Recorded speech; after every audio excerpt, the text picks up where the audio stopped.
Hey guys, what's going on? Garanax here, bringing you another video on 7 Deadly Sins Grand Cross. So it is confirmed that we will be getting Final Boss Meliodas and Elizabeth, as well as a double Derieri banner in this week's update. We have already gone through how you can prepare for the Final Boss in the previous video. If you haven't seen it yet, the link will be at the top and in the description below. Today, we want to look at Derieri, why everyone is so hyped about her, and whether you should summon or skip. First, let us take a look at Red Derieri. So her first skill inflicts damage equals to 240% of attack on one enemy on rank 1, on rank 2 is 360%, and on rank 3 is 600%.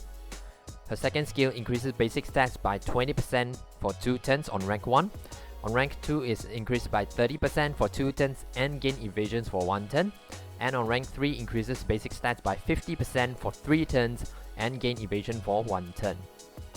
Her ultimate inflicts amplify damage equals to 630% of attack on one enemy, and amplify, as we know, increases the damage dealt by 30% per active buff on self.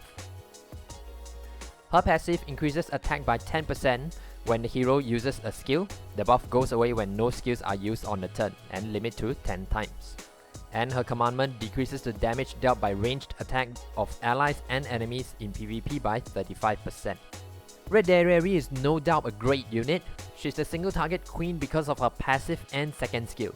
And as long as you use a Derieri card every turn, she will continue to get 1 buff from her passive, and that stacks up to 10 buffs. And with her second skill, she'll get another 3 buffs for rank 1 or 4 buffs for rank 2 and 3, and that's a total of 14 buffs for her ultimate. And her passive and buff also stacks, meaning that instead of the 100% increase in attack that she's getting from the 10 stacks of passive, she'll get a 150% increase instead.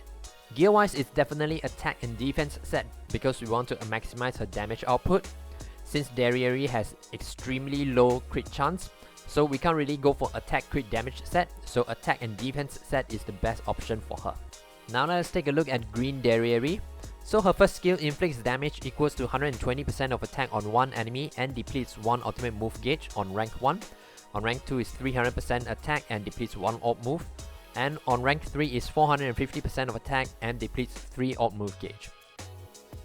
Her second skill inflicts damage equals to 150% of attack on all enemies on rank 1. And on rank 2 is 180% of attack on all enemy and fills ultimate move gauge by 1. And rank 3 is 300% attack on all enemies and fill ultimate move gauge by 2. And her ultimate is the same, that inflicts amplify damage equals to 630% of attack on one enemy. Her passive's ultimate move gauge will not be filled when enemy move skills. And her commandment is the same as Red Derieri. Green Derieri seems like a unit that plays around with ult gauges a lot, with the ability to deplete an enemy ult gauge and fill her own ult gauge as well. Her passive is also in sync with this and prevents enemies from gaining ult gauge by moving cards. Now she might have an interesting combo with Monspeed's commandment to actually lock out ultimates entirely for your opponent, but she seems inferior to Red Derieri mostly because she has no way to increase her attack or gain buffs to boost her ultimate damage. But still, she looks like an interesting unit in a control team. Gear wise, you can go with attack defense set to boost up her damage, or if you are using her in a control team, HP defense set might be better option to survive longer and make sure you are able to control the opponent's team. So now that we have gone through the skills, here are some other important information to take note of.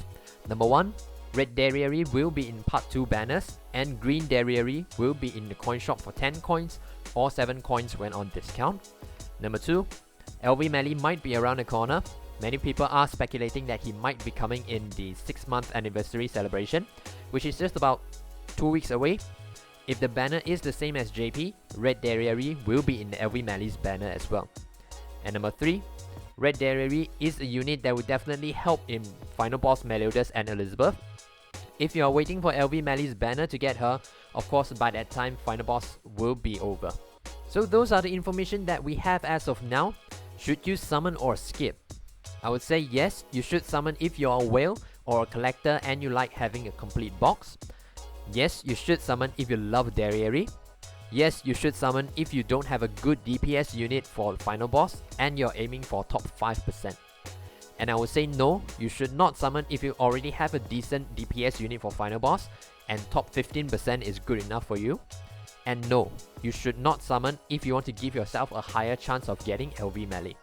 I hope this video gives you some insights into both Derieri so you can decide if you want to pull for them or not. Regardless of what others say, you do what makes you happy, and that's the most important thing.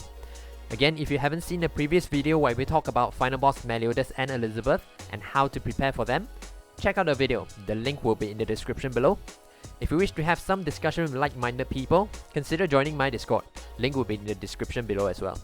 If there's anything you wish to add on, feel free to comment down below. If you enjoyed the video, please give it a thumbs up and subscribe to the channel for more 7 Deadly Sins Grand Cross videos. That's it for today, take care and have a great day ahead.